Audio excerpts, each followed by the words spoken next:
Bonjour, nouvelle rencontre poétique autour d'un événement qui a eu lieu hier, 24 octobre 2021, où une centaine d'ET, des excursionnistes toulonnais, se retrouvaient à Sioux-Blanc pour fêter, pour remercier, pour honorer Victor Ostrech, un de nos guides, qui a décidé d'arrêter cette activité.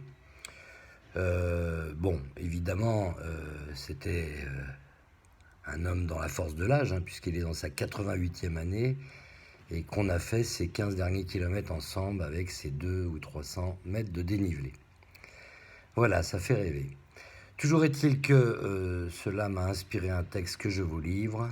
Il s'appelle « Aujourd'hui à Sioux-Blanc ». Victor laisse d'abord des traces dans le bois. Pour nombre d'ébénistes, un artisan de choix. 50 ans à sculpter ces tables de la loi, connaissant tous les papes sans partager leur foi. C'est là un homme instruit, une mémoire d'éléphant, une bonne philosophie, un corps très endurant. Face à la maladie, un mari exemplaire. Pour sa femme, ses amis, jusqu'au bout solidaire. Pierrefeu, Roque Brussane, Méhoun Colobrière. C'est d'abord à vélo qu'il découvre cette terre. Varrois, né à Olioul, cet enfant du pays, parcourt infatigable ces chemins de la vie. Mais c'est ensuite à pied qu'il signe à la Légion, des ET qu'il rejoint pour de belles excursions. Pendant près de 3 ans, il sillonne la région. Manger des kilomètres devient sa religion. Cuges-les-Pins, Saint-André, Cabanon du Marquis, Ubac de Cocadis à la ferme d'Agnis, Bas-Défend, Sansumian, Col de Garde, le Broussan, Vieil Evenos par les crêtes, Dominique fait les crêpes. Il acquiert la sagesse et la sérénité. Cogolin, le Peunier jusqu'au Val d'Astier, développe son réseau, la convivialité, Plan d'Ops, Grotte aux œufs, les tartes à Belgencier.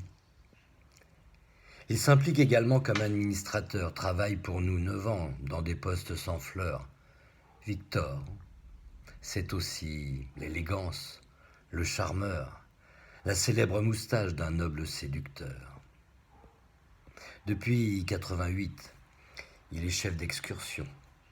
Pas besoin de diplôme pour lui, à l'unisson de ses contemporains, des vignes et des chemins, des pistes et des calades jusqu'en mars 21. On marche dans les traces qu'il laisse dans les bois, les forêts, les massifs, leur respect qu'on lui doit. Grand Jacques et Petit Pierre furent de ses amis, à ses côtés partout, même dans les éboulis. 33 années à suivre notre guide éternel, du Jas de Gabriel aux aiguilles de Valbelle. Entre-temps, il a fait Saint-Jacques de Compostelle. Sa coquille dans le dos désigne notre modèle. Il est parti à pied, il a fini à Brasse. C'est la tête et les jambes que cet homme bien droit. 7000 participants pour ces 400 sorties, pour 6000 kilomètres de bonheur imparti. Bientôt 88, c'est un âge respectable. Pour changer de crampon, devenir raisonnable, profiter du bon temps en simple randonneur. Aujourd'hui, à Sioux-Blanc, tous autour de la table, partager ce moment de notre roi de cœur.